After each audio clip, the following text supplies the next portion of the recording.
Not even 2 full months into the new year, and already my most anticipated album of 2019 has dropped.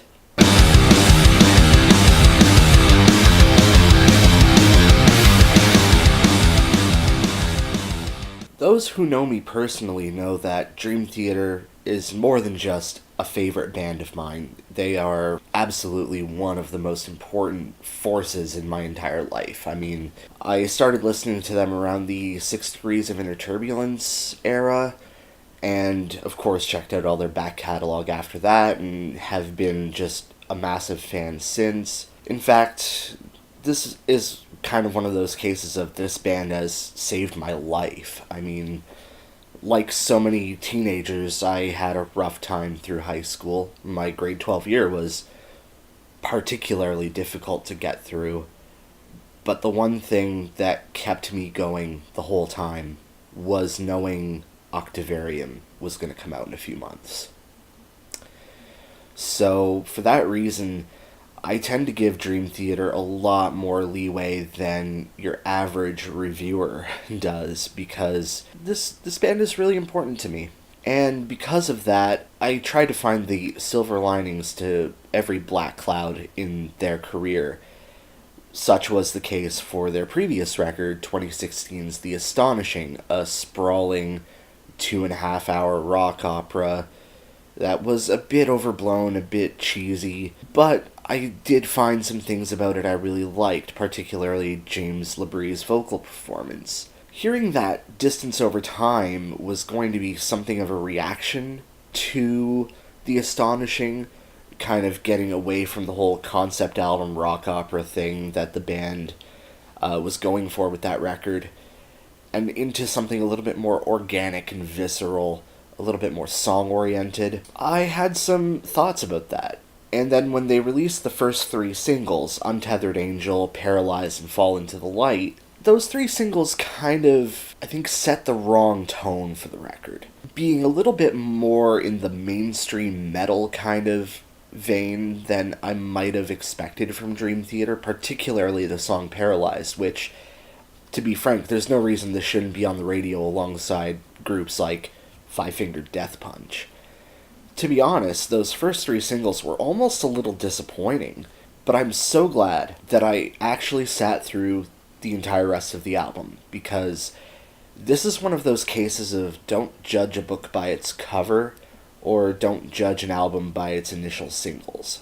Because once you get past those first 3 singles, and they're actually the first 3 songs on the record, so they are kind of laid out in a bit of a logical way. The 6 remaining tracks on the record are probably some of the most exemplary tracks Dream Theater has released since Mike Portnoy's departure back in 2010. And to be fair, these singles aren't terrible. Untethered Angel does have some kind of cringeworthy vocal work in the choruses, but a perfectly serviceable solo section in the middle. And I keep noticing little details in some of these songs the more I listen to them, such as some of the backing vocals in the pre-chorus of Paralyzed, which are only present in the final pre-chorus, and I actually really like the way they pulled that off. That's a really good musical effect.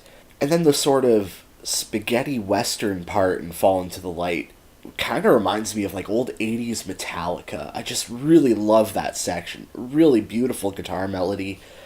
Probably one of the best sort of mainstream metal tracks Dream Theater's ever released.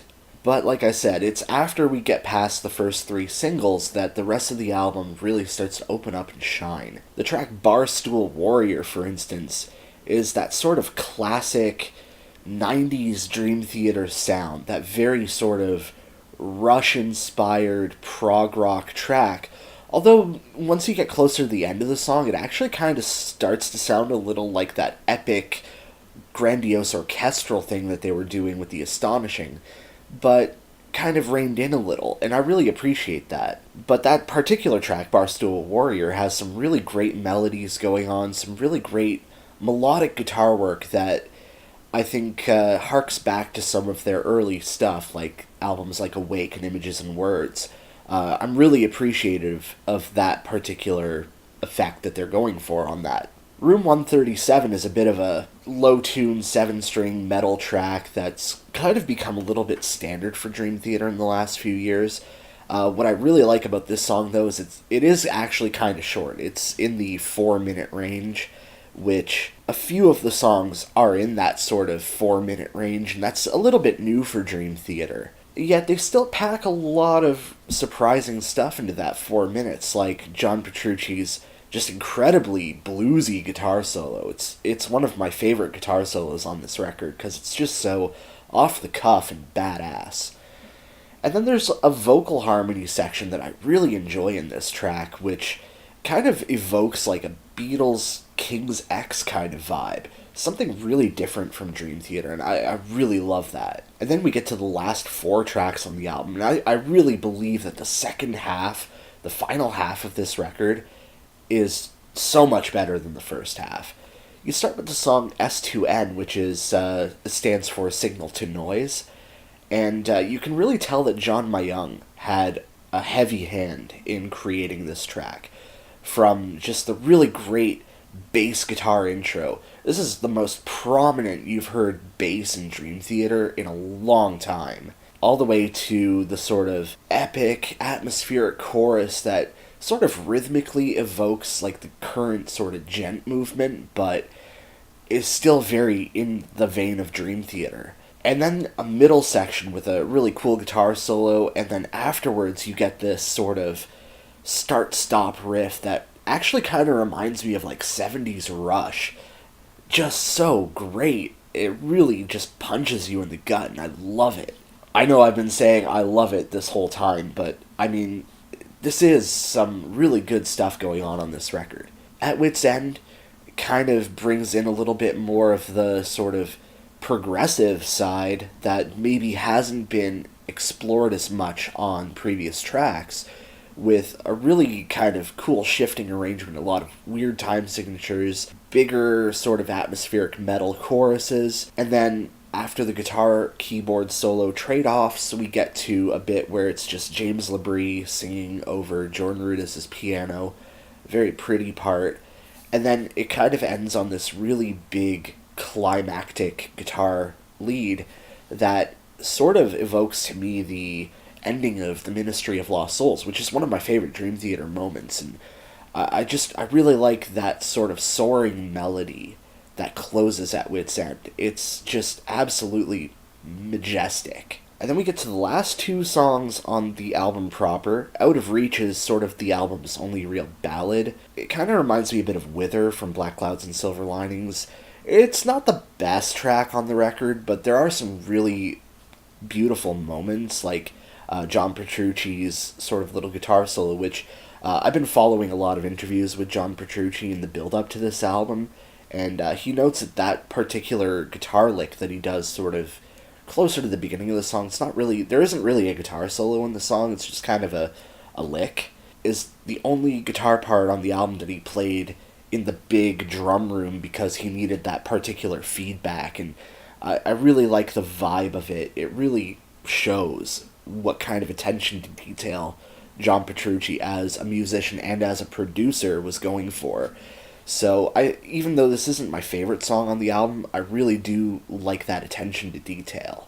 And then Pale Blue Dot. Oh my god, this is the prog metal epic of 2019.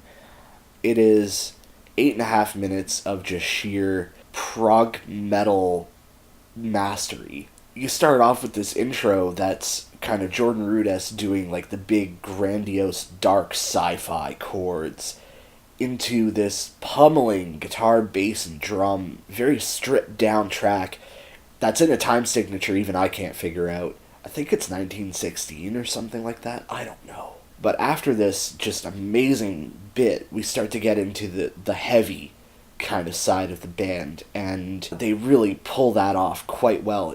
Even James LaBrie's vocals are really good on this song, which I'm gonna touch on that a little bit more later, but I really appreciate that. And then you've got the epic sort of noodly instrumental section, which I find that that's a bit of a rare thing on this album. They didn't really do a lot of noodly guitar, keyboard unison sections like they have in the past. There's still plenty of really great solo playing, really great instrumental work. They just kind of rein it in a little. They're not kind of going nuts like they have on past records. But Pale Blue Dot is kind of about as close as you get on the record to just shred wankery, and it's magnificent.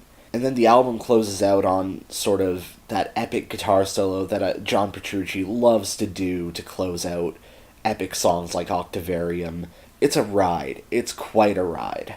Now, if you happen to have the album on Spotify or have bought the bonus edition, there's an extra track called Viper King, and even though it kind of sounds like one of those like fantasy RPG kind of things, it's actually about muscle cars. Specifically the Dodge Viper, and it really has a sort of like deep purple kind of vibe to it, with Jordan Rudess pulling out some really incredible Hammond organ stuff. I would say though, the only problem I have with the bonus track is it really kind of sounds a bit like Dream Theater listening to what Mike Portnoy is doing with Sons of Apollo and going, it's free real estate. I mean, as evidenced by my Gran Turismo collection up there, I do appreciate the subject matter. In fact, I've even already named a car in Need for Speed 2015 after it. So when it comes to the production and the mix on the album, it's a really good mix. I really like the sound. In fact, as a guitar player myself, I tend to focus a lot more on the guitar riffs and the guitar sound. And the guitar tone on this album is beefy. It's incredible. I love the guitar sound on this. If nothing else can be said about this album, John Petrucci's guitar tone is magnificent. But I do appreciate that JP, as a producer, gives the other band members a little bit of breathing room to sort of come in with their own thing. Like, a lot of the times when there's a guitar solo, the rhythm guitar drops out altogether, and you get to hear John Mayung and Jordan Rudess laying down something underneath that guitar solo. It's not buried under mountains of tracks of guitar. And I really appreciate that from the band. Mike Mangini's drum sound, I've heard a lot of opinions on it, kind of good or bad. I'm going to say I like the drum tone for the most part, but the snare drum sounds really mechanical.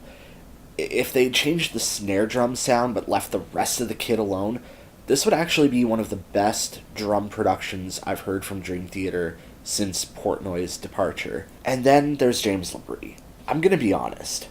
I never really got on the James LaBrie hate train that the internet seems to just love to lay on these days, but it's clear that James LaBrie just doesn't have the voice he used to have back in the 90s. Whether it's because of his vocal injury in the 90s or just age in general, he does tend to struggle when he gets into the really high, really aggressive sounding stuff. There are moments where he does do it in a way that really works, like in Room 137, he's not really struggling to hit high notes. He's mostly keeping it kind of in the low range, and he's not really pushing out so much. And I find that that's really helped his vocal sound, and that's why I think that song has probably his best example of more aggressive vocal work. But you find that generally speaking, James LaBrie's vocals are best during the softer moments on the record.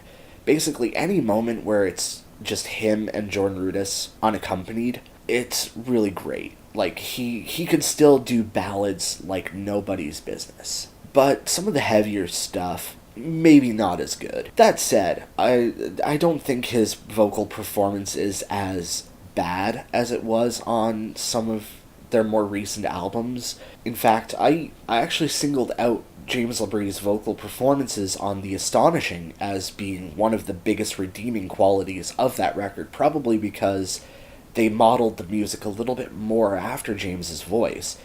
Oftentimes, it feels like James LaBrie's vocals are kind of an afterthought to the music. So, a lot of the performances on this record are still really good as far as the vocals go, but it isn't up to the standards of the band's past works, and if you aren't a fan of James LaBrie's vocals, this album's not going to change your mind. Now, one of the things that did help a little bit with coming up with my opinion of this record is I didn't download it on Spotify or anything the morning it came out. I didn't buy it on iTunes. I waited until after I finished work to go to the record store and pick up a physical copy. Just like I would have in high school when I didn't have the internet at home and would have had to just go to the store and buy the record. And I have to say, having the physical CD in your hand does help. It really heightened the anticipation. It made me want to hear more of it. And just as a complete aside to this review, I find that that's something that's really kind of going away these days. I mean, with Spotify being really convenient, everybody just kind of casually downloads whatever new music, and I find people tend to treat music a little bit differently because of it. And going into it with the idea of picking up the physical copy was something that really kind of aided in forming my opinion of this record. I recommend people try that approach again. Anyway, this is probably going to be the longest review I'm putting out in 2019, but this is probably the most anticipated record that I've got coming out this year, unless Tool puts something out this century. So yeah, this review was destined to be a little longer, a little bit more detailed, definitely better than my Neil Morse review. I'm going to just go on and admit that that wasn't my best review. I wish I'd given that album a little bit more time and a little bit more attention before I did that review, so hopefully this redeems me as a reviewer. Anyway, let show out. Leave a comment down below, subscribe, hit the buttons. Actually, I have a Twitter account now, so, if you're interested in Twitter, even though it's 2019 and that platform is older than dirt, feel free to drop me a line there and retweet me or something. I don't know how Twitter works. I'm an old fogey. Anyway, thanks for watching.